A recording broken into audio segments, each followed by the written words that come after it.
Como en los días de Noé. Segunda parte. La hora del juicio. Bienvenidos a la segunda parte de la serie Como en los días de Noé. Soy Jeff Reich, el presentador. Si no has visto la primera parte, debes saber que estudiamos la historia de Noé y examinamos las evidencias que han llegado a nosotros. Estas evidencias son un registro inequívoco del juicio universal que tuvo lugar en el pasado y, por lo tanto, también es una advertencia del juicio que está por venir. Noé recibió un mensaje de advertencia para que las personas se preparasen para el diluvio que estaba por llegar. En el tiempo del fin, en el capítulo 14 de Apocalipsis, en los versículos del 6 al 12, Dios envía otro mensaje con otra advertencia. Este es el mensaje de Noé a la última generación. Consiste en 3 mensajes dados por 3 ángeles, y es por eso que se les conoce como el mensaje de los 3 ángeles. El propósito del mensaje de los 3 ángeles es advertir al mundo sobre los problemas que vendrán en el tiempo del fin. Sabemos que el mensaje de los 3 ángeles es el último mensaje de Dios al mundo, porque tan pronto como el tercer ángel proclama su mensaje en el Apocalipsis 14, en la siguiente escena aparece Jesús sentado en una nube, con una hoz en la mano, y cuando la tierra esté madura, Él cosechará a los justos y a los malvados. La historia del arca es prácticamente paralela al mensaje de los 3 ángeles.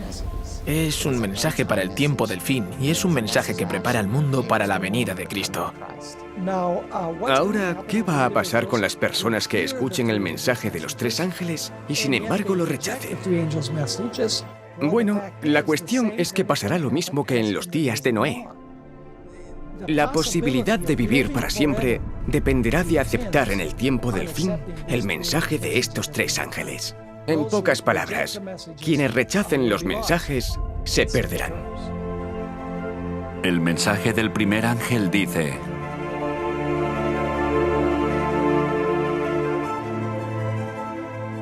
Vi volar por en medio del cielo a otro ángel, que tenía el Evangelio eterno para predicarlo a los moradores de la tierra, a toda nación, tribu, lengua y pueblo, diciendo a gran voz: Temed a Dios y dadle gloria, porque la hora de su juicio ha llegado, y adorad a aquel que hizo el cielo y la tierra, el mar y las fuentes de las aguas.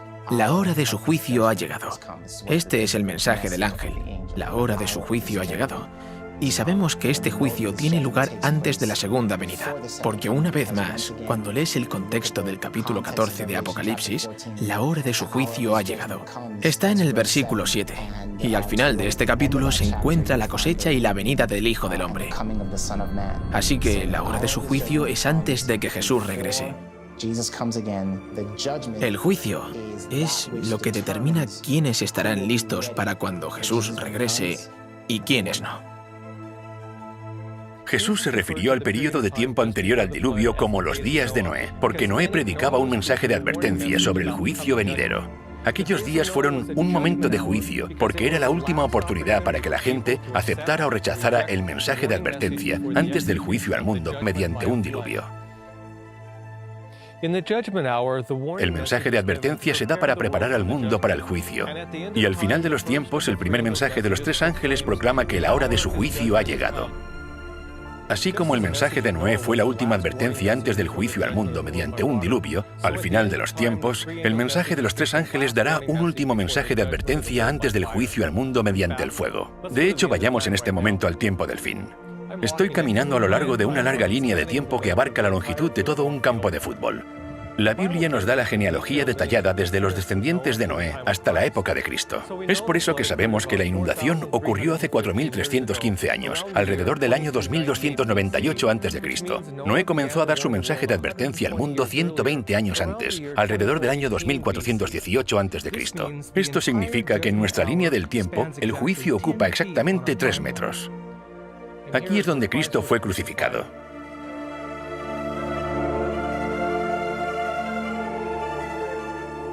Aquí estamos cerca del otro extremo del campo. Como aún no tenemos una fecha, digamos que este lugar marca el comienzo del juicio al mundo. Este es el momento del que habla el mensaje del primer ángel cuando anuncia que la hora de su juicio ha llegado. Al igual que el mensaje de Noé debía advertir al mundo de la inundación venidera, en nuestro tiempo el mensaje de los 3 ángeles comenzó proclamando el último mensaje de advertencia con el fin de preparar a los moradores de la tierra para el cumplimiento del juicio definitivo por fuego. Así que esta fecha marca el comienzo de los días de Noé en el tiempo del fin.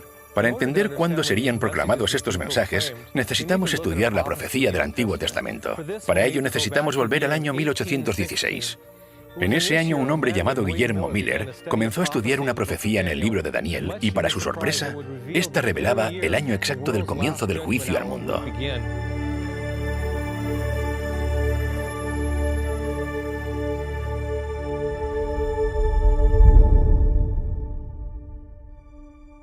Qué agradable es, más allá de toda posible expresión, para un padre amoroso imaginar el futuro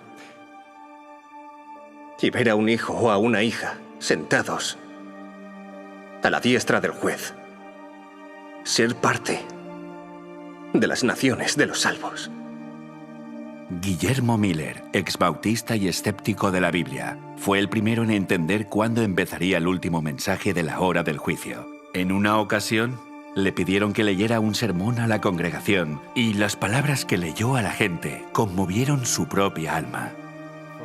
De pronto, el carácter de un salvador impactó profundamente en mi mente. Me pareció que bien podía existir un ser tan bueno y compasivo que expiara nuestras transgresiones y así nos librará de sufrir la pena del pecado. Un destello del carácter amoroso de Dios impresionó por primera vez la mente de Miller. El impacto que recibió ese día lo movió a comenzar a estudiar la Biblia durante el resto de su vida. Quería saber con certeza si realmente existía un ser divino como ese. Guillermo Miller decidió que iba a estudiar las Escrituras, comenzando con Génesis 1, versículo 1, y avanzaría tan rápido como entendiera cada versículo que estaba estudiando.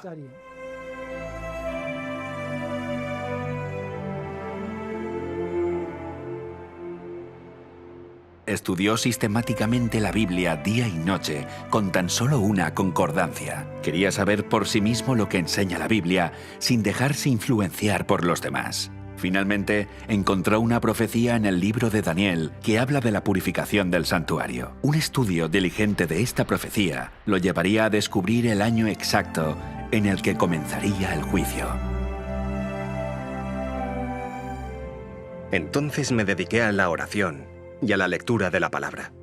Decidí dejar a un lado todos mis prejuicios, comparar en profundidad pasaje con pasaje y proseguir su estudio de forma regular y metódica.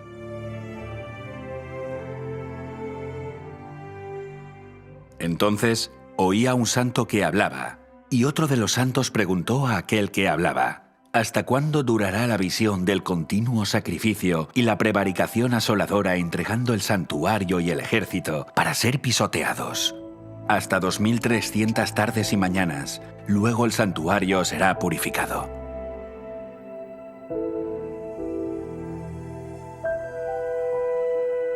Miller no lo sabía en ese momento, pero esta profecía acerca de la purificación del santuario revelaría el año exacto en el que comenzaría el juicio final.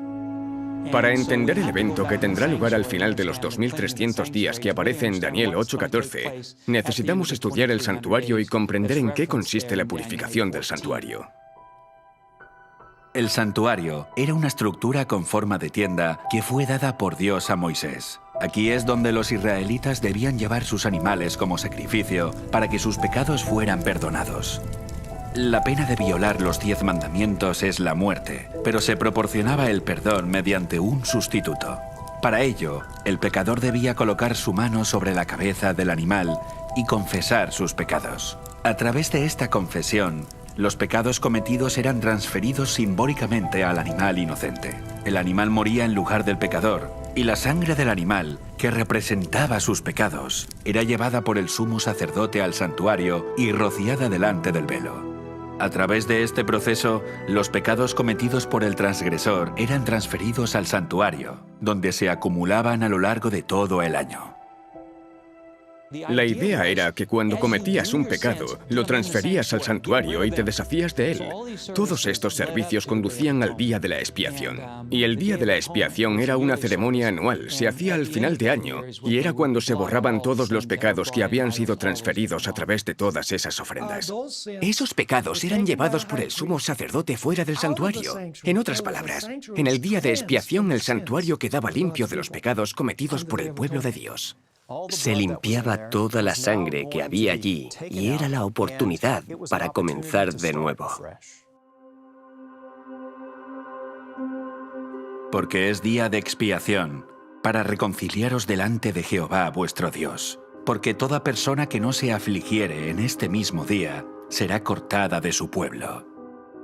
Si los pecados no eran transferidos, la persona era cortada. Ser cortado significaba que la persona debía morir. El juicio se llevaba a cabo tanto si uno había transferido sus pecados como si no. Cuando Guillermo Miller leyó el capítulo 8 del libro de Daniel, entendió que la purificación era un mensaje acerca del juicio. Si en el día de la expiación alguien no hubiera transferido todos sus pecados al santuario y el santuario era purificado, entonces tendrían que soportar la pena de su propio pecado, que era la muerte. Y esto es lo que significaba el término cortar. En los días de Noé y en el día de la expiación, se produjo un juicio que separó al inocente del culpable. Dios hizo un pacto con Noé, y aquellos que no entraron en ese pacto ni recibieron el perdón de Dios, fueron descartados. Estableceré mi pacto con vosotros, y no exterminaré ya más toda carne con aguas del diluvio, ni habrá más diluvio para destruir la tierra. Así que el día de la expiación sería equivalente al mensaje de la hora del juicio que Noé predicó en su día.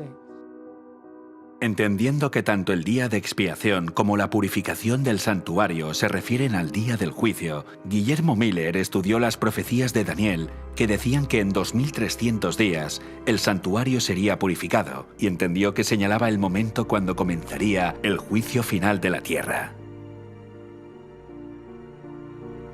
Guillermo Miller se dio cuenta de esta relación y concluyó que el mensaje del primer ángel, que decía que la hora de su juicio había llegado, comenzaría cuando el santuario estuviera limpio al final de la profecía de los 2300 días que escribió Daniel. Los 2300 días. 2300 días. Él miró esa profecía y, aceptando la interpretación generalizada de la época, entendió que la purificación del santuario de la que hablaba Daniel 8:14 representaba la purificación de la tierra por el fuego en la segunda venida. Cuando se dice que el santuario sería purificado, se creyó que la segunda venida de Cristo estaba unida al fin de los 2300 días. Puedo ver que debemos mirar a la hora probable de un final. Y como Dios no nos otorgaría una revelación inútil, consideré que nos conducía al momento en que podríamos esperar con confianza la venida del que es señalado entre 10.000 y todo el codiciable. Esta profecía del libro de Daniel significa mucho porque vivimos al final de los tiempos. Nos dice cuándo comenzará el juicio final. Cuando Guillermo Miller trató de calcular esta profecía, no sabía lo que estaba a punto de descubrir. Otros lo habían intentado antes, pero hasta ese momento la fecha para esta profecía había sido un misterio. Nadie sabía cuándo terminarían los 2300 días porque nadie sabía cuándo habían empezado.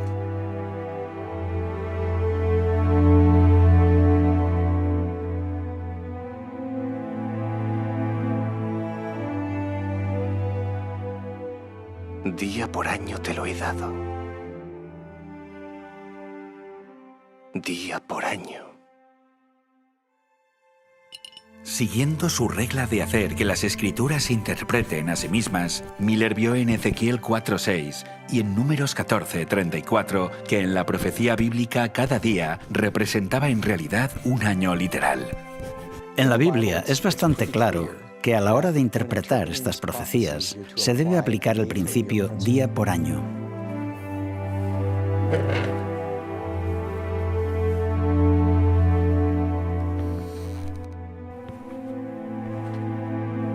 Entendiendo que la profecía de los 2300 días corresponde a un período de 2300 años literales, sabía que, independientemente de cuándo comenzara, se extendería mucho más allá de la época de Cristo y el santuario judío, que fue destruido en el 70 después de Cristo. Por este motivo, quedó impresionado con la importancia de esta profecía y anhelaba conocer su significado. Sabía cuánto duraría la profecía, pero no sabía su comienzo.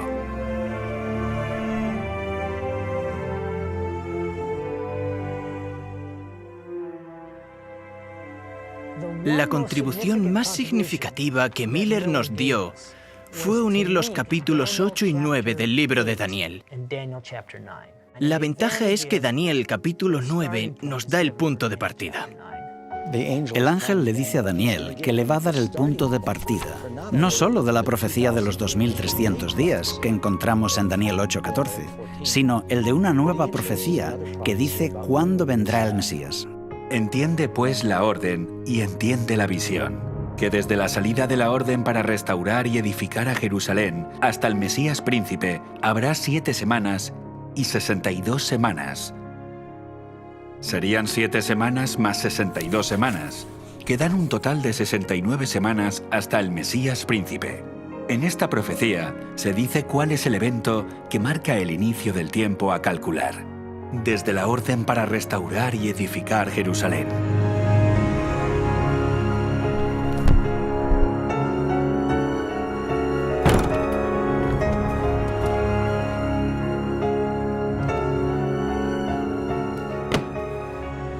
Con fervor y entusiasmo renovados por entender esta profecía, Miller buscó la fecha de la orden para restaurar Jerusalén. Dedicó noches y días enteros al estudio de lo que entonces parecía ser de tanta importancia. El estudio dio sus frutos y encontró la orden para restaurar Jerusalén en el 7º capítulo de Esdras. Por mí es dada la orden que todo aquel en mi reino, del pueblo de Israel y de sus sacerdotes y levitas, que quiera ir contigo a Jerusalén, vaya. Fue dado por el rey Artajerjes I, y Esdras registra que fue en el 7º año del rey Artajerjes. Dios es tan bueno que cuando da una profecía importante en la Biblia, en la misma profecía nos da siempre alguna evidencia para que no haya dudas acerca de la fecha. De la misma forma, en el libro de Esdras nos dice en el mismo libro que el decreto es el punto de partida. Guillermo encontró que el reinado del rey Artajerjes I comenzó en el año 464 a.C. El 7º año de su reinado fue en el 457 a.C. Con esta fecha como punto de referencia, pudo calcular la profecía hasta el Mesías príncipe. El período de 69 semanas, 7 días por semana, da un total de 483 días, lo que corresponde a 483 años literales, sin contar el año cero, que no computa. Miller finalmente descubrió que la profecía se extendía 483 años en el futuro, desde el 457 a.C. hasta el Mesías príncipe, que era el año 27 después de Cristo. En otoño de ese año, Jesús fue ungido en el momento de su bautismo, cumpliendo la profecía que decía que ese año el Santo de los Santos sería ungido, y comenzó así su ministerio. El apóstol Pedro testifica que Dios ungió a Jesús de Nazaret con el Espíritu Santo y con poder. Una de las fechas más fácilmente corroboradas gracias al capítulo 3 del Evangelio de Lucas es la fecha del bautismo de Cristo. Él es quien da más información sobre los que están gobernando. Y los historiadores saben que solo puede ser un año. Lucas dice que era el año 15º del reinado de Tiberio César y dice quién era el sumo sacerdote, el gobernador y otros funcionarios. Solo hay un año donde todos ellos coinciden y es el 27 después de Cristo. Con su bautismo comienza la última semana profética del último período de 7 años literales, marcado por el ungimiento del Mesías. Era la semana número 70. La profecía predijo que confirmaría el pacto con muchos durante una semana, y a mitad de la semana cesarían los sacrificios y las ofrendas. En la cruz, ese sistema de sacrificios y ofrendas que duró 14 siglos señaló al Cordero de Dios, cesó y el Mesías fue muerto.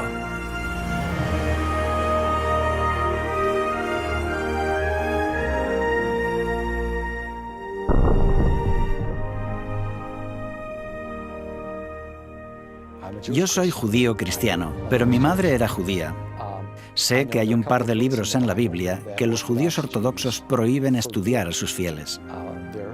Uno de ellos es Daniel capítulo 9, que claramente va desde la orden de reconstruir Jerusalén hasta el Mesías. Y ellos saben que las fechas coinciden. Cuando aplicas el principio de día por año, coincide a la perfección con Jesús. Para ellos es un gran problema que los judíos estudien esto y lo descubran y acepten a Jesús como Mesías. Cuando entendió y confirmó la aplicación de la profecía de las 70 semanas y su fecha de inicio, en el 457 a.C., Miller calculó el tiempo restante, desde la profecía de los 2300 días hasta la purificación del santuario, cuando comenzaría el juicio. Y conforme seguimos la línea de tiempo de la profecía desde sus comienzos y avanzamos en el tiempo con la profecía de los 2300 días, encontramos que se llega al año 1844.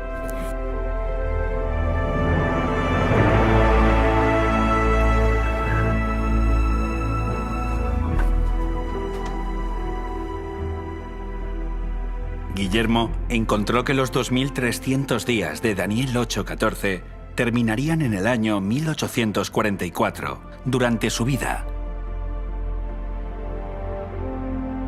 No necesito hablar de la alegría que llenó mi corazón cuando me encontré ante esa encantadora perspectiva, ni de los ardientes anhelos de mi alma por participar del júbilo de los redimidos. Ahora la Biblia era para mí un libro nuevo. Era en verdad una fiesta para el intelecto. Todo lo que para mí había sido sombrío, místico u oscuro en sus enseñanzas, se había disipado de mi mente ante la clara luz que brotaba de sus páginas sagradas. Oh, cuán brillante y gloriosa se mostraba la verdad.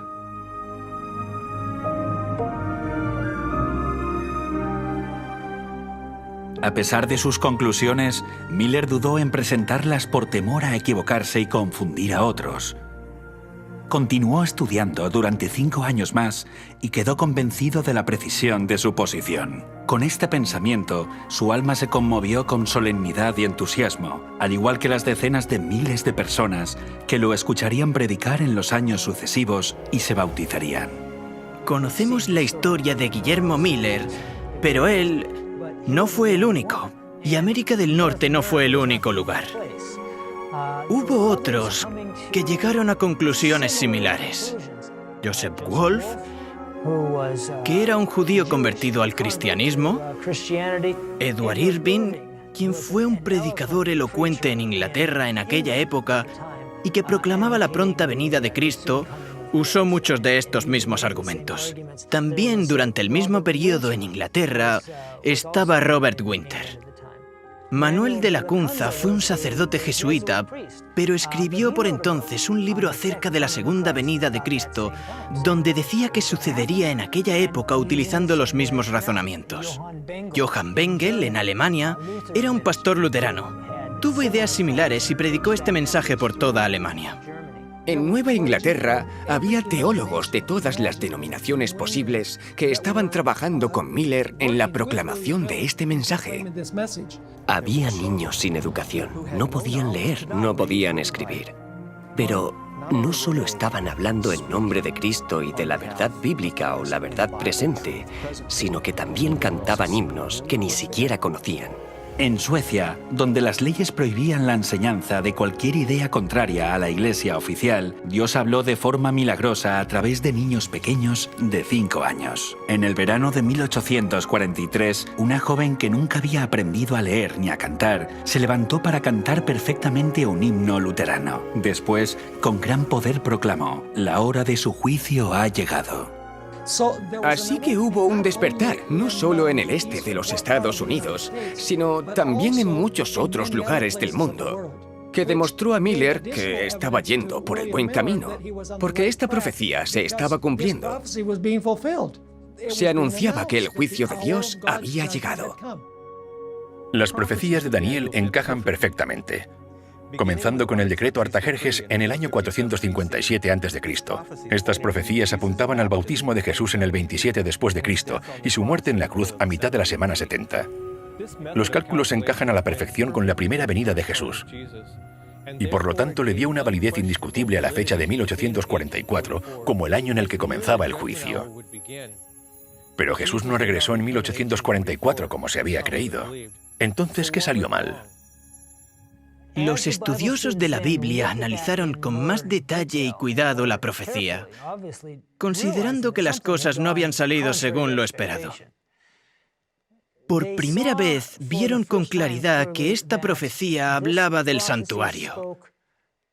Estaban esperando la purificación de la tierra, pero resultó que habían estado equivocados en sus conclusiones. Si el santuario iba a ser purificado al final de los 2300 días, la pregunta era, ¿qué santuario? Existe el peligro de malinterpretar la profecía bíblica porque si la profecía no se cumple de la forma que la gente espera, se enfrentan a una gran decepción. Y esa decepción será proporcional a la magnitud de sus expectativas, y eso puede hacer que muchas personas pierdan su fe. Al siguiente día, Hiram Edson y Owen Crozier caminaban por un campo de maíz para evitar las burlas de la gente. Ambos eran firmes defensores de las conclusiones de Guillermo Miller y el mensaje adventista. Cuando Jesús no regresó según lo esperado, sus mentes lucharon por comprender qué es lo que había salido mal. Iban de camino a visitar a otros hermanos que también estaban muy tristes con el hecho de que Cristo no hubiera venido. Esperaban que viniera en 1844 y no vino.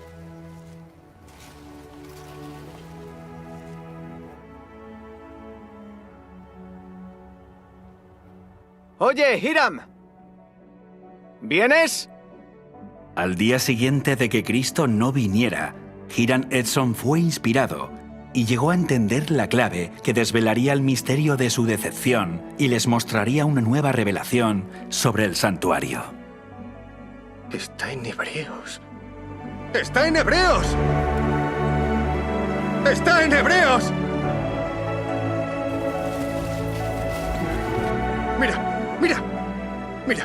Mira. Capítulo 8, versículo 1. Tenemos tal sumo sacerdote, el cual se sentó a la diestra del trono de la majestad en los cielos, ministro del santuario y de aquel verdadero tabernáculo que levantó el Señor, y no el hombre. ¿Lo ves? El santuario está en el cielo. Se emocionaron y dijeron, no nos equivocamos en la fecha, nos equivocamos en el evento. La purificación del santuario no es en la tierra, sino en el santuario celestial. La palabra santuario nunca se usa para referirse a la tierra. Pero les confundió la forma con la que comúnmente se entendía. Entonces, ¿qué santuario es el que hay que purificar? Eso hizo que su atención se centrara en los libros de Hebreos y Apocalipsis, donde se habla del santuario celestial. De hecho, la Biblia es muy clara, y hay un santuario celestial, y ellos no se dieron cuenta de eso. En realidad, el santuario era un modelo a escala de lo que Dios mostró a Moisés en el monte. En otras palabras, es una miniatura del verdadero santuario en el cielo. Todo lo que se hacía en el santuario terrenal apuntaba a todo aquello que tendría lugar en el santuario celestial. Pero estando ya presente Cristo, sumo sacerdote de los bienes venideros, por el más amplio y más perfecto tabernáculo, no hecho de manos, es decir, no de esta creación, y no por sangre de machos cabríos ni de becerros, sino por su propia sangre, entró una vez para siempre en el lugar santísimo, habiendo obtenido eterna rendición. Después de la resurrección, Jesús ascendió al cielo, al lugar santo, que es la primera habitación del santuario celestial. Igual que los sacerdotes del Antiguo Testamento entraban en el lugar santo todos los días para interceder por los pecados de Israel, Jesús entró en el lugar santo del santuario celestial para interceder por los que creen en él. Pero en la segunda parte, solo el sumo sacerdote una vez al año. En el día de la expiación, cuando el santuario era purificado, el sumo sacerdote entraba al lugar santísimo para realizar la obra de juicio. Cumpliendo la profecía de Daniel después de 2300 años, Jesús, nuestro sumo sacerdote, se trasladó al lugar santísimo para limpiar el santuario en el cielo de los pecados de la humanidad. Y esa es la obra que Jesús está haciendo ahora en el santuario celestial, la obra del juicio. Jesús se traslada al lugar santísimo en 1844. Eso significa que desde el año 1844 hasta hoy, seguimos en ese periodo de tiempo del juicio. Estamos viviendo en el último día de la expiación, cuando se purificará el santuario. Lo que deberíamos estar haciendo es simpatizar con la obra del sumo sacerdote en el santuario celestial mientras él realiza el juicio. Jesús es nuestro sumo sacerdote en el santuario celestial, porque no tenemos un sumo sacerdote que no pueda compadecerse de nuestras debilidades. En estas palabras, vemos a Jesús sentir las enfermedades de toda la raza humana, la pérdida de un ser querido, la desesperación de la soledad, el miedo, el sufrimiento de los discapacitados y la aflicción de los enfermos. Todo lo siente nuestro sumo sacerdote en el cielo.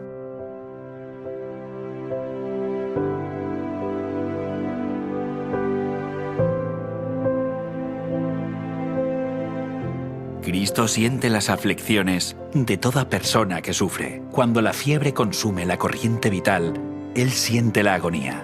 Jesús simpatiza con el sufrimiento de la humanidad y durante el tiempo del juicio debemos simpatizar con Él en su esfuerzo por limpiar el pecado y aliviar el sufrimiento de la familia humana.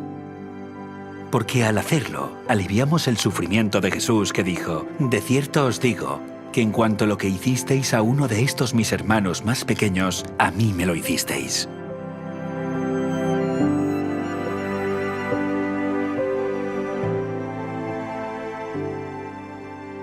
Demasiado a menudo pensamos en el juicio como algo negativo y no como la reivindicación de los inocentes o el fin del sufrimiento en este mundo. E incluso en nuestra propia incredulidad podríamos temer quedarnos fuera del arca. Pero vamos a aprender qué es el arca exactamente para aquellos que viven al final de los tiempos y cómo podemos entrar en ella. Armados con la certeza de esta verdad, la duda se desvanecerá. Y como Noé, encontrarás descanso en el arca, habiendo eliminado todo temor del juicio venidero.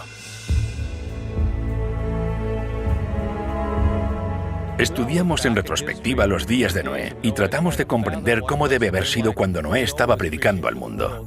Y sin embargo estamos viviendo la hora del juicio final, de la cual los días de Noé eran solo un símbolo. Esto significa que ahora estamos viviendo en los días de Noé. Muchos cristianos leen las profecías o algunas partes de las profecías bíblicas y consideran que son demasiado difíciles de entender. Sería un desastre si nosotros les damos la espalda, tal como lo fue para aquellos en los días de Noé. Todos deberíamos entender que la Biblia dice: «He aquí, yo vengo pronto, y mi galardón conmigo». Bueno, si el Señor recompensará a todos cuando venga, tendrá que haber una investigación antes de que Él venga. Y eso es de lo que trata esta sentencia previa a su venida, de que hay un tiempo de juicio. Y ahora estamos viviendo en ese tiempo.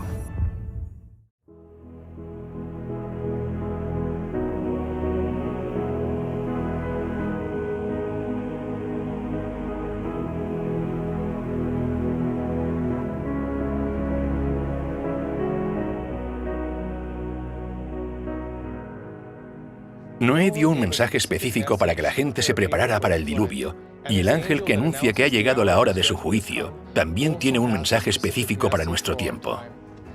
Ambos mensajes están pensados para preparar a la humanidad para el juicio, y nos llama a entrar en el refugio del arca.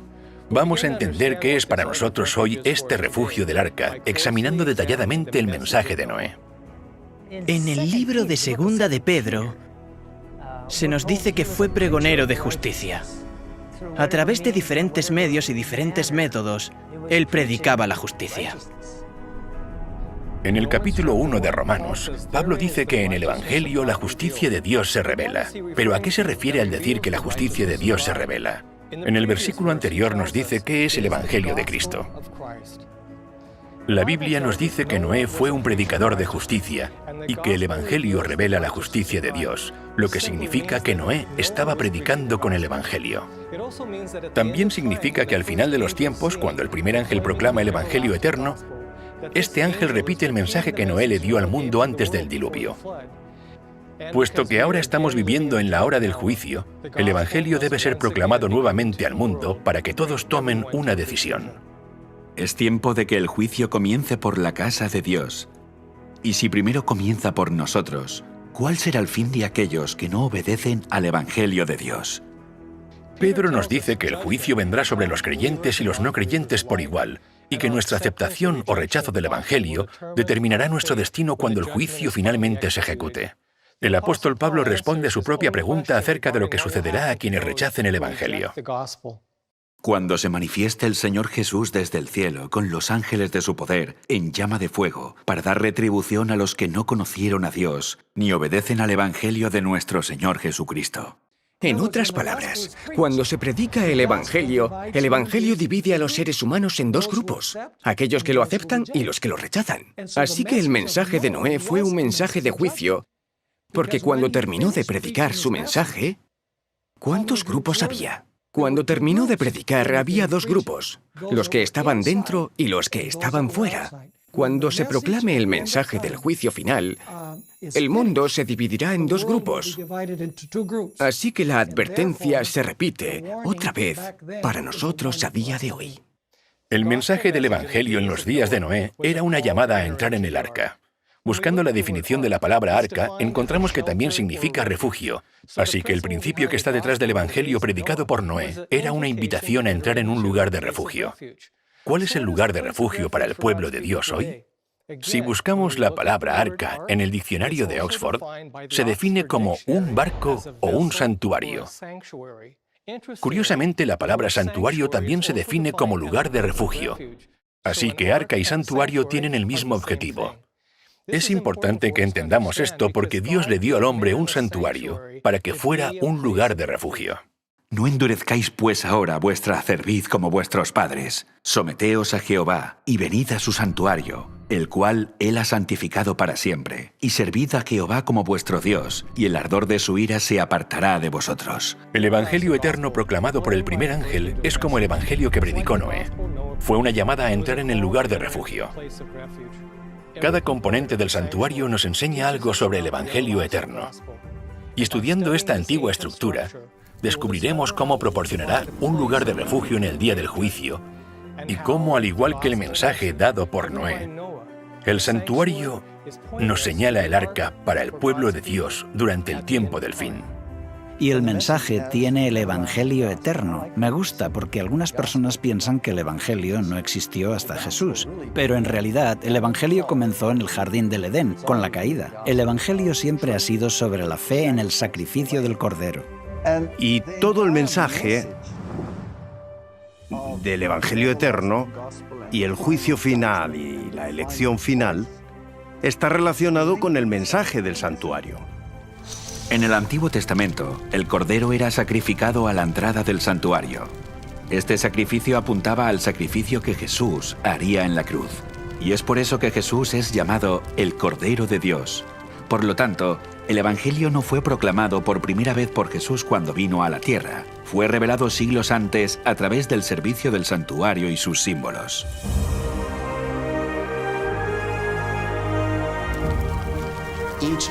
Cada elemento del santuario simboliza un aspecto del plan de salvación.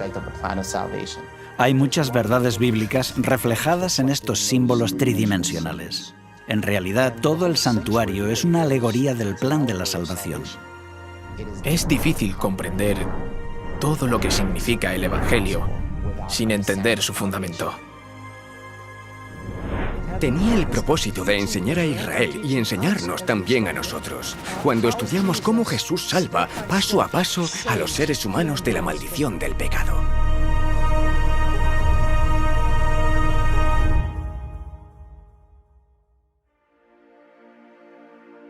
Tu camino, oh Señor, está en el santuario, y ahí es donde estaba el cordero que fue sacrificado. Atraviesas la cortina de colores de la puerta y allí estaba el altar de los sacrificios, que representa la cruz. El altar del sacrificio es donde se sacrificaban animales a diario. El pueblo de Israel debía entender que esto señalaba al Mesías venidero, quien moriría por los pecados del mundo. Y rodeando esta pieza, allí en el patio se encuentra la siguiente pieza, es la fuente. Tenía agua y los sacerdotes se lavaban allí, y eso representa el bautismo. Pero cuando entras en la siguiente parte del santuario, que sería el lugar santo, encontramos allí 3 muebles. El pan de la proposición representa la palabra de Dios. No solo de pan vivirá el hombre, sino de toda palabra de Dios. Así que Dios nos está diciendo, tu vida espiritual depende de tu estudio de la palabra de Dios. Y después llegas al altar de incienso, que representa las oraciones que ascienden a la presencia de Dios. En Apocalipsis capítulo 8, versículos 1 al 3, la Biblia nos dice que un ángel está delante de Dios con este incienso, el cual era un símbolo de nuestras oraciones que se elevan ante el trono de Dios. Es en el nombre de Cristo y por sus méritos que oramos, y así nuestras oraciones se hacen aceptables a Dios. Tenemos el candelero, que significa la iluminación de ser un testigo que deja brillar su luz. Y Dios dice, tú eres mi luz, y quiero usarte como testigo para que el mundo pueda ver lo que he hecho a través de ti. Los últimos 6 metros están separados por un velo. Si avanzas hacia el lugar santo, encuentras el trono de Dios. Aquí se encontraba el Arca de la Alianza. Todo estaba centrado hacia el Arca de la Alianza. Aquí es donde está la presencia de Dios, dentro del santuario, y es donde estaba depositada la ley de Dios. Según Deuteronomio, Dios escribió los 10 mandamientos sobre tablas de piedra y los 10 mandamientos eran su pacto. Y Él os anunció su pacto, el cual os mandó poner por obra los 10 mandamientos, y los escribió en 2 tablas de piedra. Un pacto es un contrato. Simplemente es una promesa. Dios promete salvar a los que entran en el arca, y el mensaje del Evangelio, ilustrado a través del santuario, nos señala el pacto que contiene la promesa de misericordia de Dios. Dios promete que mostrará misericordia a millares, a los que me aman y guardan mis mandamientos. Verás, el pueblo de Dios encontró un lugar de refugio en la promesa de la misericordia dada en su pacto. La promesa de un arca. Recordad que vimos que la palabra arca se define como lugar de refugio, así que cuando pienses en el arca de la alianza, piensa en ella como el refugio del pacto. Aceptar el pacto brinda seguridad. Hay una historia interesante en el Antiguo Testamento que ilustra esto. Es acerca de un rey llamado Ezequías. Él reconoció el pacto de Dios como un lugar de refugio cuando le dijo estas palabras a los sacerdotes de Israel. Ahora pues, yo he determinado hacer pacto con Jehová, el Dios de Israel, para que aparte de nosotros el ardor de su ira. Al exhortar a que la gente aceptara el pacto, el rey estaba predicando el Evangelio. Y antes del diluvio, cuando Noé predicaba el Evangelio, también estaba llamando a la gente a entrar en el refugio del pacto con Dios. Y lo vemos en Génesis capítulo 6. Mas estableceré mi pacto contigo, y entrarás en el arca. En este versículo, Dios revela que Noé al entrar en el arca estaba al mismo tiempo aceptando el pacto. La entrada de Noé en el arca es el símbolo de aceptar el pacto de la gracia. No creo que podamos separar el arca del pacto. Creo que los dos están unidos a la perfección. Porque el vehículo para el pacto es el arca. Así que el pacto y el arca en sí mismos, la promesa y el arca, dependen el uno del otro en este caso particular. Muchos han escuchado la historia de Noé entrando al arca, pero ¿cuántos han entendido esto como un símbolo de la aceptación del pacto de Dios por parte de Noé y de su familia? Con esto en mente podemos ver que el arca de Noé era, en cierto sentido, el primer arca del pacto.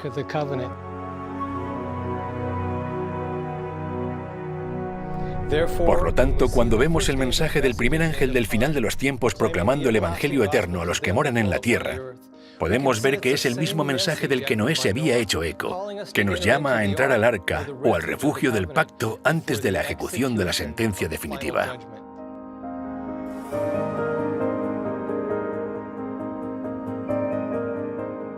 Porque vino a juzgar la tierra, juzgará al mundo con justicia. Cuando entendemos que justicia significa hacer lo correcto, se vuelve muy claro. ¿Y quién nos dice lo que es correcto? La santa ley de Dios. Hablará mi lengua tus dichos, porque todos tus mandamientos son justicia. En otras palabras, la justicia está en armonía con la santa ley de Dios. Entonces, cuando Noé era un pregonero de justicia, él predicaba la voluntad de Dios, que se encontraba reflejada en los mandamientos de la ley de Dios. Lo cierto es que esa ley es la ley del amor. Pablo nos dice que la ley es santa, justa y buena. Todos estos son atributos del carácter de Dios.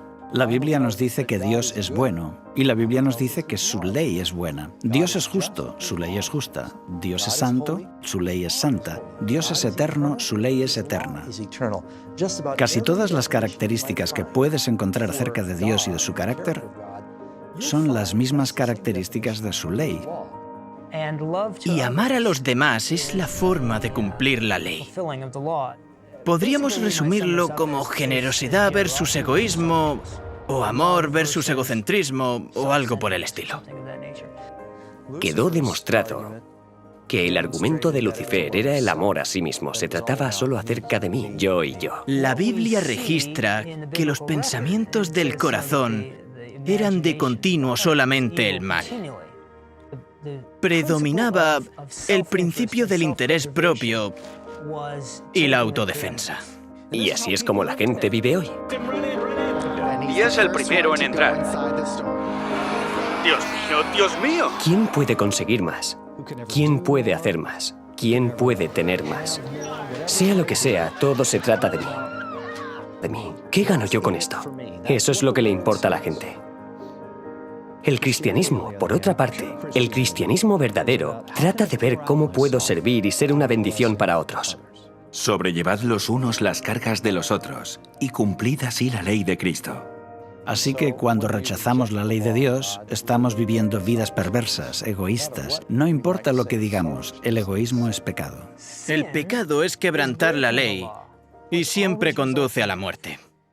Y entonces, la ley no existe solo porque Dios pensó que sería algo divertido de hacer. La ley existe porque es el único medio para preservar las cosas buenas que nos da. El propósito de los 10 mandamientos es asegurar el altruismo en la tierra. Vemos que el egoísmo del hombre ha hecho que a través de muy diferentes medios, nuestro mundo haya ido por un camino insostenible de dolor y sufrimiento, revelando así que nuestro egoísmo, en última instancia, terminará en la autodestrucción.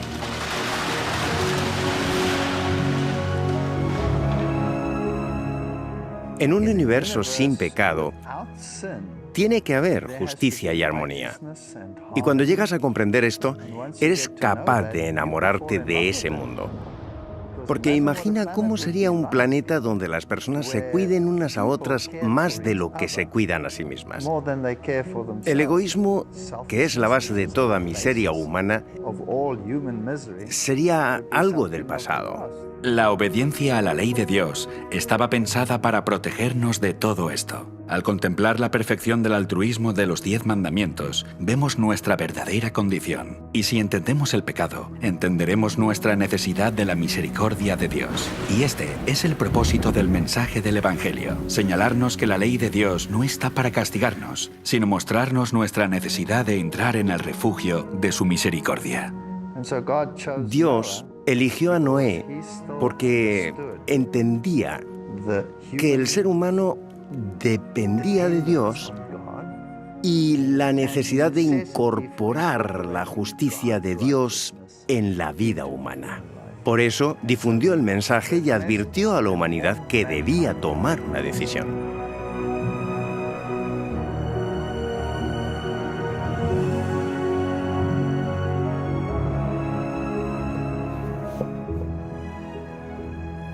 Las leyes del hombre son la norma para los tribunales de este mundo, y la ley de Dios es la norma para los atrios del cielo. La ley de Dios es una transcripción de su carácter abnegado. Ninguno de nosotros alcanzamos la norma del amor desinteresado, porque el egoísmo nos ha vencido a todos. En su pacto, Dios hace dos promesas primarias para restaurar el carácter del hombre del egoísmo del pecado. Porque este es mi pacto con ellos cuando quite sus pecados. El propósito del juicio en los días de Noé y en nuestros días es limpiar la tierra del pecado sin destruirnos a nosotros, eliminando el registro de los pecados del hombre y restaurar en nosotros su carácter de amor desinteresado. Dios es capaz de destruir el pecado de la tierra y de dejar con vida a todos aquellos que han sido restaurados según su promesa. Y de esta manera, la promesa de la misericordia y la promesa de restauración es para todos aquellos que acepten el arca de refugio. Y el santuario ilustra cómo Dios cumplirá estas dos promesas en nosotros. Los 10 mandamientos apuntan a Jesús, quien dijo: «He guardado los mandamientos de mi Padre». Al ofrecer su vida perfecta como sustituto de los pecados del hombre, Jesús comenzó su viaje al dejar la presencia de Dios y su trono en el cielo para venir a la tierra a ofrecer su vida perfecta como sustituto de los pecados del hombre. El candelabro también nos dirige a Jesús, que dijo: «Soy la luz del mundo. El que me sigue no andará en tinieblas, sino que tendrá la luz de la vida». También el altar del incienso señala a Jesús, quien se convirtió en nuestro intercesor en la oración. Él dijo: «Yo soy el camino, la verdad y la vida. Nadie viene al Padre sino por mí». Jesús se convirtió en el pan de vida y dijo: «Yo soy el pan que descendió del cielo». Jesús se convirtió en el agua viva y en el Cordero de Dios que quita los pecados del mundo. A través del santuario vemos el camino de Jesús descendiendo desde el trono del cielo a la tierra para encontrarse con la humanidad en la cruz. Ahora entro por la puerta del santuario y llego a la cruz. Y por la fe entrego mi vida a Cristo. Cuando somos perdonados, somos liberados del castigo que merecemos por quebrantar la ley de Dios. El proceso por el cual Jesús dejó el trono del cielo, vino a la tierra y murió en nuestro lugar para recibir piedad, se llama justificación. Justificación significa cuando me arrepiento, confieso mi pecado y confío en la vida y en la muerte de Jesucristo, que vivió y murió en mi lugar. Si realmente soy sincero, Jesús toma su vida y su muerte y las coloca en mi cuenta, y es como si nunca hubiera pecado. El hecho de que Noé sacrificó un cordero después del diluvio no fue solo un signo de adoración, sino la señal de que pedía la redención de sus pecados y los pecados de su familia.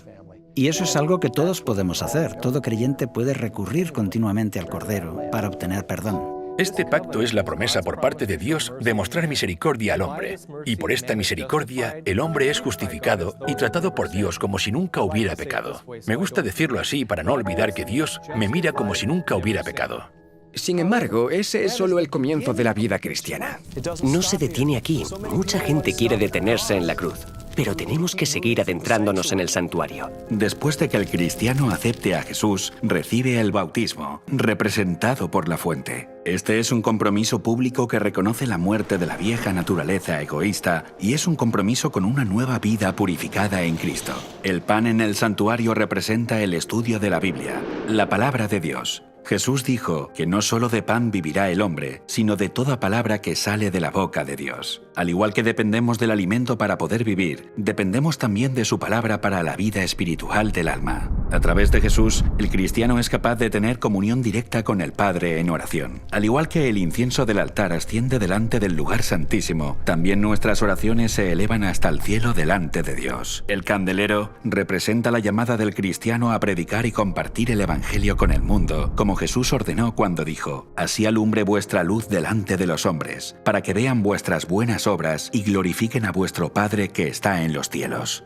Finalmente, la Biblia llama al cristiano a entrar en el lugar santísimo a través de la sangre de Jesús, que es entrar en oración en la presencia de Dios ante el arca de la alianza, que simboliza la promesa de que Dios nos libraría del pecado y pondría nuestras vidas en armonía con sus mandamientos de amor abnegado. A esta promesa de restauración se le llama santificación. La misión de Jesús al venir a la tierra no es solamente garantizar el perdón de nuestros pecados y dejar que el pecado siempre nos esté venciendo. En realidad, la salvación también incluye la restauración del carácter. Y esta es la segunda promesa de su pacto. Porque este es el pacto que haré con la casa de Israel después de aquellos días, dice el Señor. Pondré mis leyes en la mente de ellos y sobre su corazón las escribiré.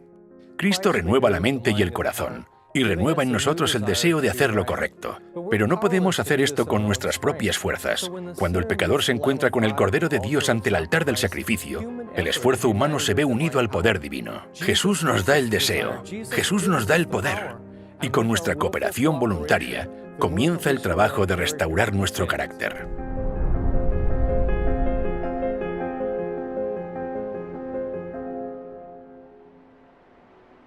Se necesita un cambio de paradigma para trabajar en armonía con Dios.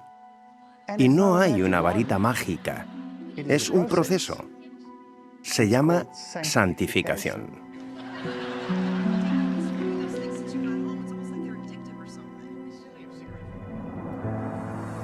La santificación es el proceso por el cual Dios nos libra de nuestra iniquidad.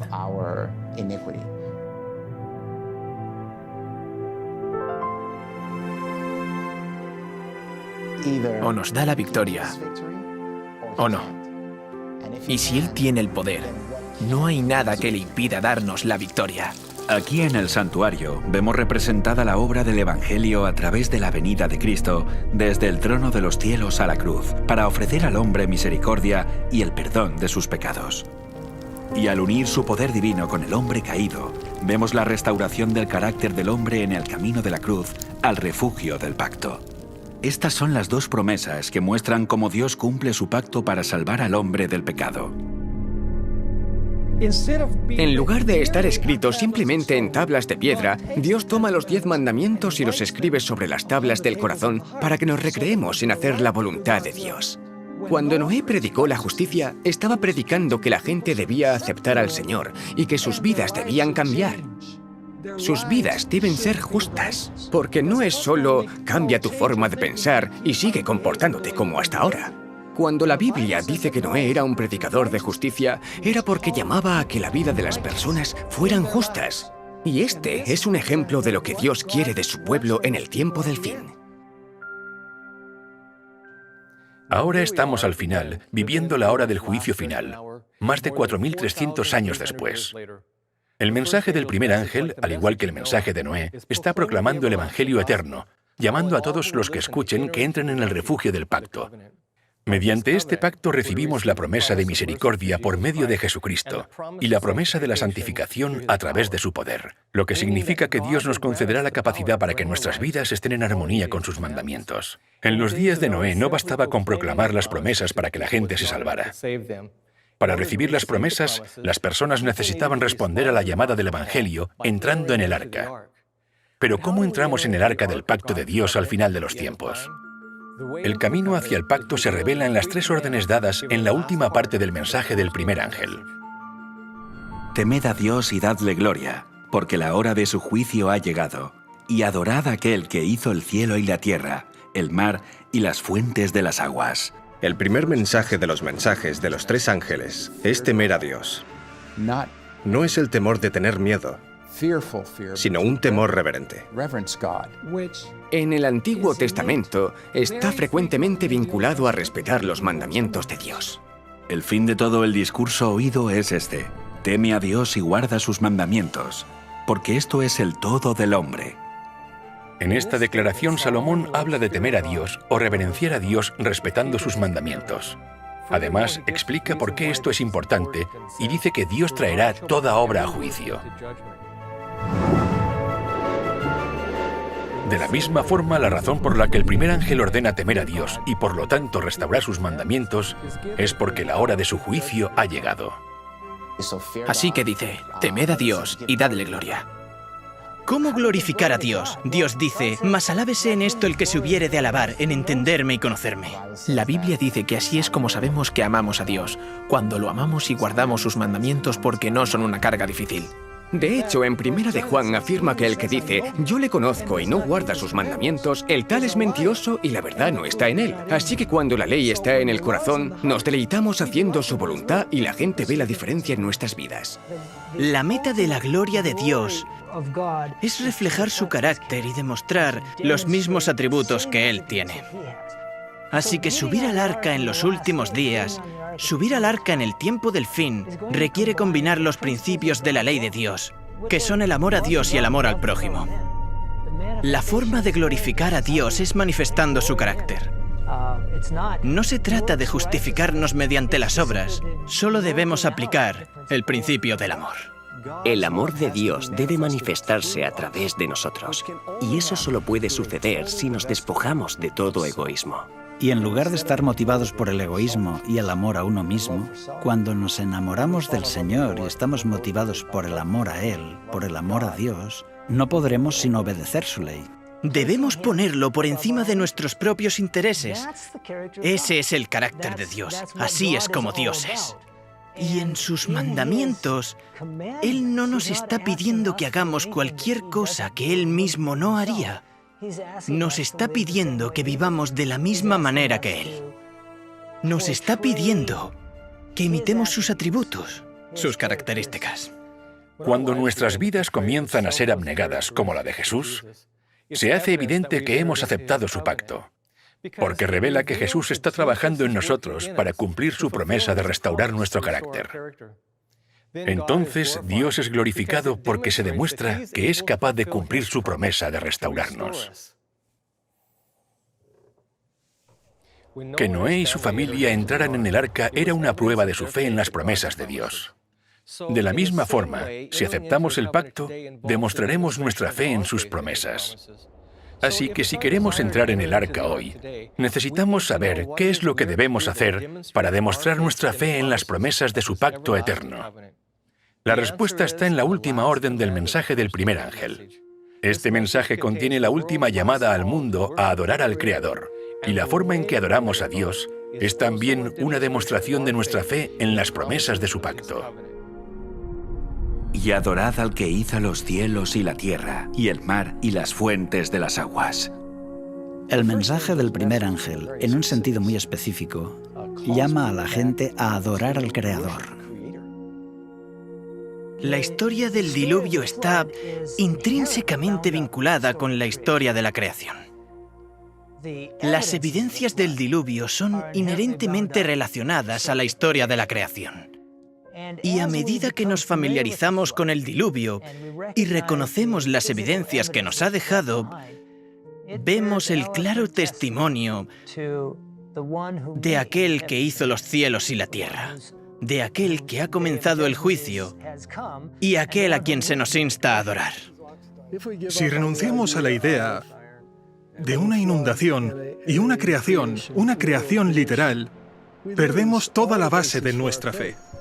No podemos tener una base para la adoración porque la base de nuestra adoración es la creación de Dios. Dios terminó su proceso de creación. Dios concluyó su obra en 6 días. Pero Él no se detuvo allí. Dios apartó el 7º día. Dios lo santificó. Ninguno de los otros días de la creación fueron apartados ni santificados. ¿Por qué? Dios lo apartó como conmemoración de su creación. Y bendijo Dios al 7º día y lo santificó, porque en él reposó de toda la obra que había hecho en la creación. Si yo creo que Dios creó aquello, ¿por qué no debería honrarlo en el día que Él apartó? Y ese día era un tiempo sagrado para adorarlo. Y no puedes hablar de adoración sin hablar del Creador. Adoramos a Dios porque es nuestro Creador. Y la pregunta es, ¿qué señal nos dio Dios de que Él es el Creador? Es el sábado. Guardarán pues el día de reposo el pueblo de Israel, celebrándolo por sus generaciones por pacto perpetuo. Señales para siempre entre mí y los hijos de Israel, porque en 6 días hizo el Señor los cielos y la tierra, y en el séptimo día cesó y reposó. La última parte del mensaje de este primer ángel nos señala el cuarto mandamiento. Vemos que es casi una cita directa del cuarto mandamiento. Y adorad a aquel que hizo el cielo y la tierra, el mar y las fuentes de las aguas. No es casualidad que el mensaje del primer ángel apunte a la primera tabla del Decálogo, la adoración al Dios verdadero. Porque en 6 días hizo Jehová los cielos y la tierra, el mar y todas las cosas que en ellos hay, y reposó en el séptimo día. Por tanto, Jehová bendijo el día de reposo y lo santificó. Así que vemos también que el mensaje del primer ángel hace referencia al mandamiento del sábado. Cada semana que guardamos el sábado, estamos anunciando al mundo que Dios es nuestro Creador y nuestro Redentor, que servimos al verdadero Dios. Así que adoramos a Dios porque Él es el Creador y la señal del Creador es el sábado. Así que la adoración, la creación y el sábado, todos ellos están relacionados.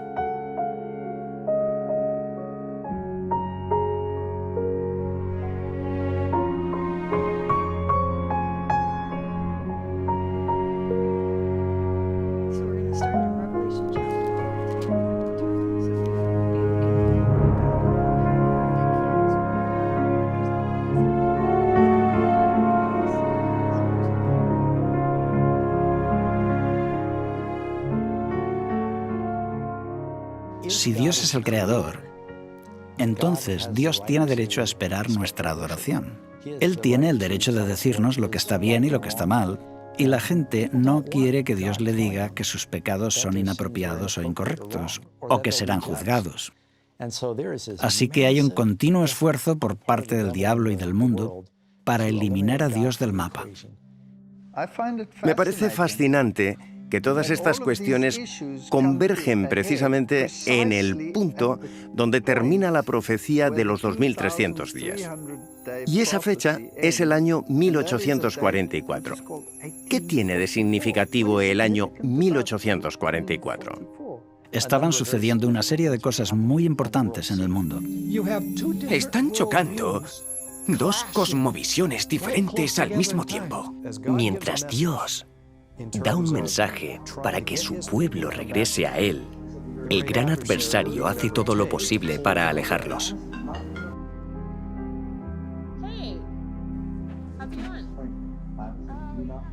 Y por eso no tengo dudas de que Satanás sabía que iba a haber un movimiento que surgiría al final de la profecía de los 2300 días que atraería la atención de las personas al Creador, al sábado, a la purificación del santuario, etc. Así que mientras la gente se preparaba para el inminente retorno de Jesucristo, hubo otras fuerzas en conflicto con este mensaje en particular. Y por eso creo que la era de la Ilustración fue el intento de Satanás para frenar eso e intentar evitar que ocurriera lo que decía la profecía. Indicaba que sucedería a principios del siglo XIX. El mensaje del primer ángel es un llamado enérgico a adorar al que hizo los cielos y la tierra, a reconocer que la hora del juicio de Dios se aproxima. La ciencia se alejaba de estas cosas. Se produjo un llamado mucho más formal y completo a abandonar el cristianismo con la introducción del concepto de evolución.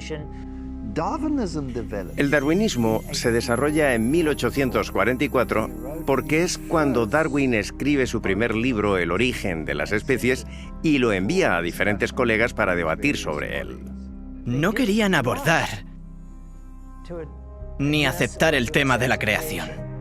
Muchas personas desean con todas sus fuerzas evitar la hora del juicio. El darwinismo elimina el miedo a un juicio porque habla de un proceso que hace que surja una idea contraria a la creencia que la humanidad llegará a su fin con un gran juicio final. El ecumenismo se desarrolla en 1844. las formas de comunicarse. El código Morse, la primera información que viaja a través de las líneas y las ondas aéreas del mundo, ocurre también en 1844. El comunismo surge en 1844. El espiritismo nace en 1844. El espiritismo también es parte de esto. Dice, mira, tomaremos la parte evolutiva, pero también tenemos otras cosas. Podemos hablar con los espíritus y ellos nos guiarán. Así que tenemos todas estas ideas contrapuestas. Tenemos estas dos versiones al mismo tiempo, ambas desarrollándose en torno al 1844. Un mensaje apunta al creador. El otro mensaje, por otro lado, señala al adversario. Una idea, digamos, basada en el catastrofismo. La creación. La otra, basada en el uniformismo. Y todas estas cosas estaban convergiendo. Era el nacimiento de una nueva era. El mensaje de los tres ángeles es un llamado a reconocer a Dios. Y la humanidad dice, no necesito a Dios. Y si entendemos que en realidad Él no creó el mundo y que todo sucedió por accidente, entonces nos convertimos en el árbitro definitivo. Nos convertimos en Dios. El sábado y la Biblia refutan constantemente esa enseñanza. Y es por eso que está siendo atacada. Nos muestran que Dios creó al mundo y que debemos adorarlo. El mensaje del primer ángel dice, su juicio se aproxima. Deberíamos glorificarle en nuestra vida y debemos reconocerlo específicamente como el Creador. Es un mensaje de gran importancia en el siglo XIX, en el momento en que surgió. Al recordar que el sábado es una conmemoración de la creación, el mensaje del primer ángel muestra que confesamos que Dios es el creador. Pero el sábado significa mucho más que esto. El sábado identifica al autor del pacto. Y si creemos que Dios santificó el séptimo día, entonces el sábado se convierte en una señal de la capacidad de Dios para santificarnos. La llamada de Noé a encontrar refugio en el pacto de Dios comenzó a predicarse de nuevo en 1844, y en ese mismo año el relato del Génesis, la creación, fue atacado. Al proponer una historia falsa de nuestros orígenes, Satanás socavó la autoridad de Dios a través del día de reposo, el cual había sido dado para ser una señal de nuestra confianza en las promesas de su pacto. El sábado es algo que Dios santificó. Y si Dios puede santificar un día, si puede santificar el tiempo, entonces tiene el poder de santificar y necesita santificarnos. Es por eso que le dijo al pueblo de Dios, tanto en Éxodo como Ezequiel, que el sábado es la señal de que Él es quien nos santifica. Yo soy Jehová que os santifico. Tú hablarás a los hijos de Israel diciendo, en verdad vosotros guardaréis mis días de reposo, porque es señal entre mí y vosotros por vuestras generaciones, para que sepáis que yo soy Jehová que os santifico. Así recordamos que Dios tiene el poder de crear, de recrearnos, y tiene el poder de santificar y santificarnos para hacernos santos. Debemos ser transformados en la imagen de Cristo, lo que nos remite de nuevo al sábado por el hecho de que vamos a ser recreados. Respetar el sábado no me hace santo. El sábado es una señal externa de una experiencia interna del reposo con Cristo. Así que conmemorar el sábado es una recreación del alma humana a la imagen de Cristo.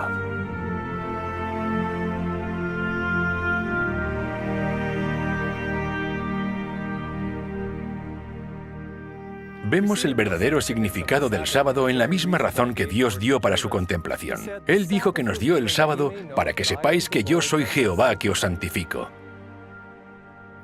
Suelo decir que el sábado es una señal exterior de una labor interior, porque guardar el sábado es una señal de que reconocemos que solo Dios puede santificarnos, lo que también significa que es una señal de que sabemos que nuestras obras no pueden salvarnos. A lo largo del Antiguo Testamento, los israelitas no entendieron esto plenamente. Y cuando Dios les dio su pacto en el monte Sinaí, todas las personas respondieron al mismo tiempo y dijeron, todo lo que Jehová ha dicho haremos. Poco después de hacer esta promesa, la rompieron. El problema con el antiguo pacto era que estaba basado en la promesa del hombre, como si pudiera santificarse a sí mismo por sus propios medios. Es por eso que leemos que Dios los reprende. Y así dijo, «He aquí, vienen días, dice el Señor, en que estableceré un nuevo pacto». Este nuevo pacto menciona la ley de Dios, que son los 10 mandamientos, pero ahora está basada en la promesa de Dios. Ahora dice, «Pondré mis leyes en la mente de ellos, y sobre su corazón las escribiré». El hombre no puede hacer nada para salvarse a sí mismo. Y es por eso que Jesús ofrece un mejor pacto que estableció sobre mejores promesas porque fue establecido en base a su promesa personal. Desde la perspectiva espiritual, estamos diciendo, Señor, no puedo salvarme.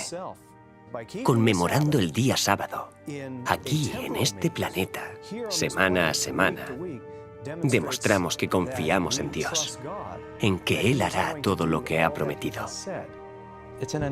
Es una forma de entrar en el reposo de Cristo y de creer que su justicia es suficiente.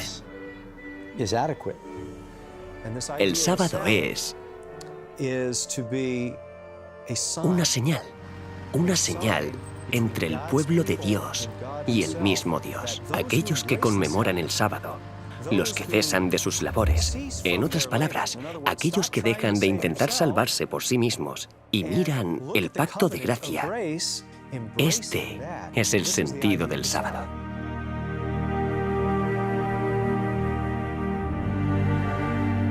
El pacto eterno tiene 2 señales o símbolos, y uno de ellos es el sábado. Guardarán pues el día de reposo los hijos de Israel, celebrándolo por sus generaciones por pacto perpetuo. Señales para siempre entre mí y los hijos de Israel. El sábado fue una señal de un pacto perpetuo, y la palabra hebrea para perpetuo es la palabra eterno. Y el pacto eterno es el mismo pacto que Dios hizo con Noé.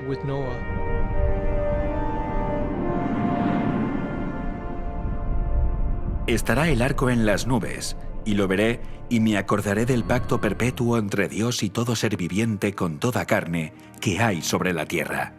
Dijo pues Dios a Noé, «Esta es la señal del pacto que he establecido entre mí y toda carne que esté sobre la tierra».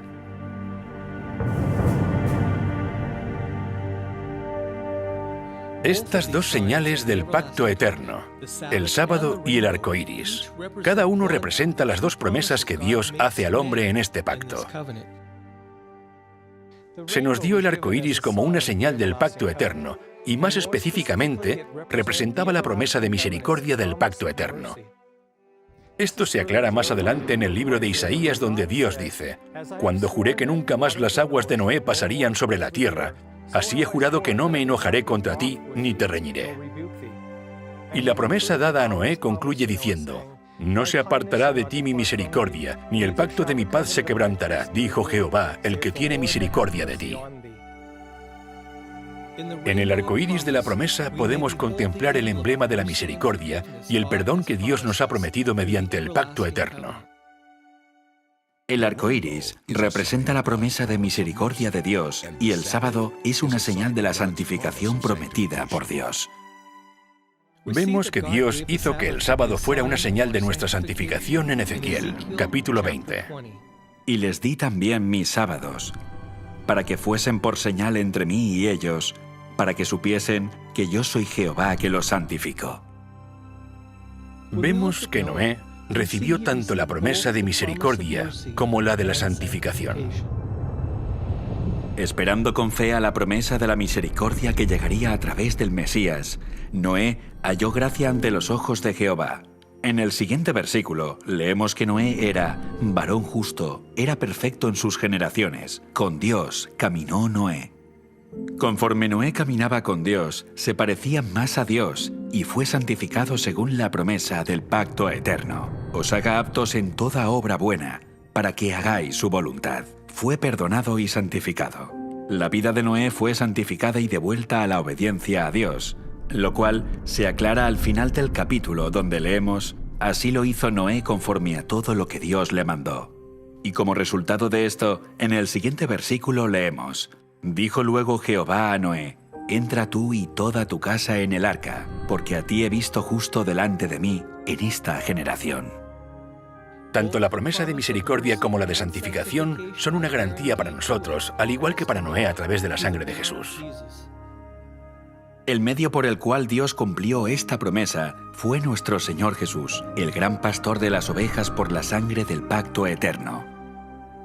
La vida y el sacrificio de Jesús son una garantía para todas las generaciones de la promesa de la misericordia, y es por esto que se llama el pacto eterno.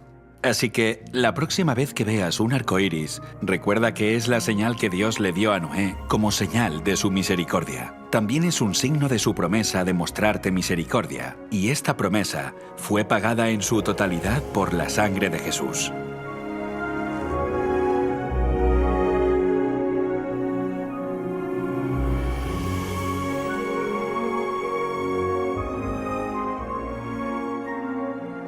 El sábado y el arco iris son hermosos emblemas del pacto eterno que Jesús desea hacer con nosotros.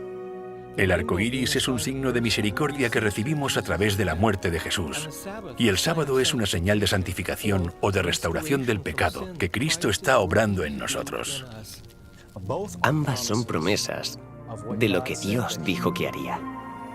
Subieron al arca, ese fue su pacto, y el sello final fue el arco iris. El arco iris dado a Noé simbolizaba que Dios nunca más traería un diluvio de agua sobre la tierra para destruirla. El pacto del pueblo de Dios hoy es la invitación a entrar en su descanso. El sábado es una señal de ese pacto.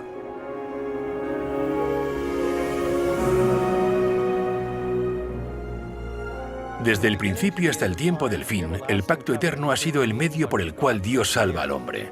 Y Dios hizo del sábado una señal de este pacto. Por eso cuando lees el Antiguo Testamento, otras naciones que no eran israelitas podían entrar en el refugio del pacto eterno a través de la conmemoración del sábado. El sábado no es para los judíos exclusivamente. En Isaías 56 dice: «Mi casa será llamada casa de oración para todos los pueblos, incluso para los gentiles». Refiriéndose a los gentiles, Isaías escribe: «Y a los hijos de los extranjeros que sigan a Jehová para servirle, y que amen el nombre de Jehová para ser sus siervos, a todos los que guarden el sábado para no profanarlo, y abracen mi pacto, yo los llevaré a mi santo monte, y los recrearé en mi casa de oración». Según este versículo, los gentiles podrían formar parte del pacto si guardaban el sábado. Incluso en el periodo del Antiguo Testamento, el sábado no era exclusivamente para los judíos, era una señal del pacto para judíos, gentiles, eunucos, todo aquel que quisiera entrar en una relación de pacto con el Señor. De la misma forma que se hizo con Israel, tenemos que entender que Israel, en el Nuevo Pacto o en el Nuevo Testamento, simboliza a todos los que vienen a Cristo. Y así es ahora, que todos los que lo deseen puedan entrar en el arca del pacto eterno a través de la observancia del sábado, una señal de nuestra fe y descanso en las promesas de Dios. En los días de Noé, todos los que entraron en el arca fueron salvados. La puerta estaba abierta. Cualquiera podía entrar, pero solo unos pocos confiaban en las promesas de Dios.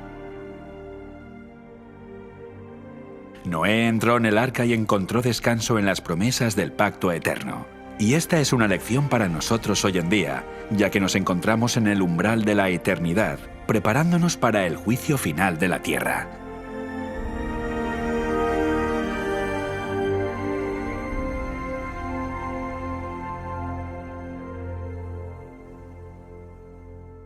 ¿Te has preguntado alguna vez qué habrías hecho tú si hubieras escuchado la predicación en los días de Noé? Bueno, piensa en esto. Ahora mismo estás exactamente en la misma situación. Más de 4.300 años después de la inundación, el mensaje del primer ángel una vez más proclama el Evangelio eterno predicado por Noé a toda nación, lengua y pueblo. El santuario nos mostró que ahora mismo, aunque la hora de su juicio ha llegado, Jesús todavía está en el lugar santísimo del santuario celestial, intercediendo por el hombre por el perdón de sus pecados. Esta es nuestra última oportunidad para confesar nuestros pecados sobre el Cordero de Dios, para recibir su misericordia. Esta es también nuestra última oportunidad para caminar con Jesús a través de su santuario y entrar en el refugio del pacto eterno. El nombre Noé significa literalmente descanso. Y cuando Noé levantó su mano apuntando al arca, señalaba el único lugar donde la gente podía encontrar descanso durante el juicio. Y ese lugar de descanso estaba en las promesas del pacto eterno, confirmado por la sangre de Jesús. Así que hoy el mensaje del primer ángel llama nuestra atención al sábado, ordenándonos que adoremos al que hizo los cielos, la tierra y el mar. Porque recordando el día de reposo y santificándolo, es como nosotros también podemos entrar en el arca del pacto eterno para encontrar descanso en las promesas de Dios.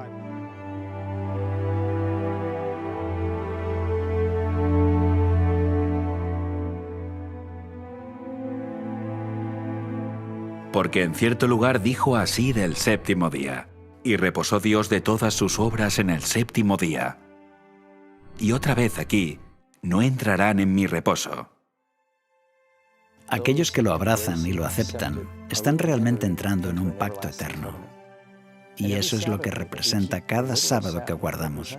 Encontramos eso en el capítulo 4 de Hebreos, entrar en su reposo, entrar en ese pacto. Al igual que Noé entró en el arca y aceptó ese pacto que Dios había hecho para salvarlo.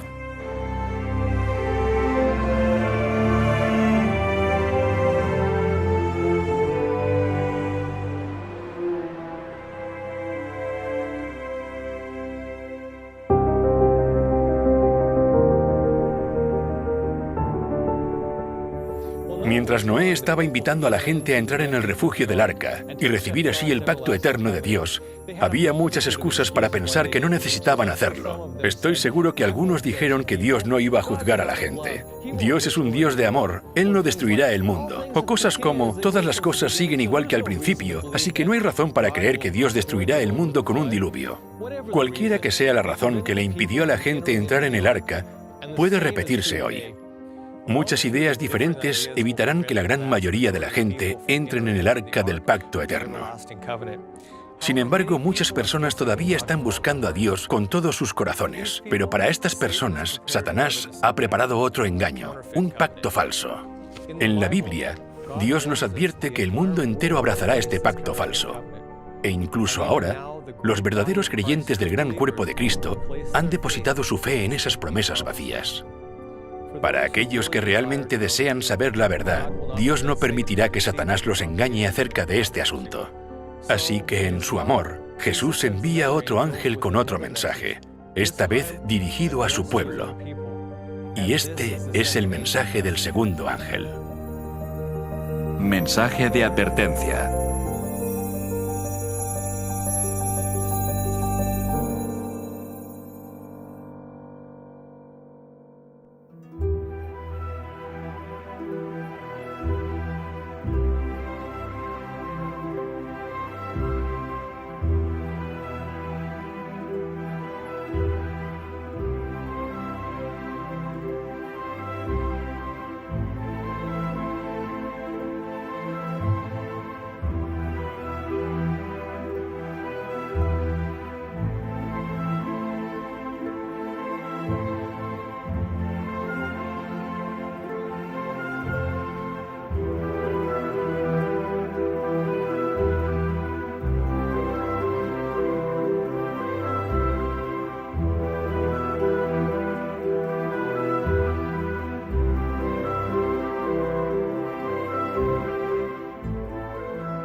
Para mí, la revelación más significativa del santuario fue cuando entendí que el ministerio de Cristo cambió en 1844.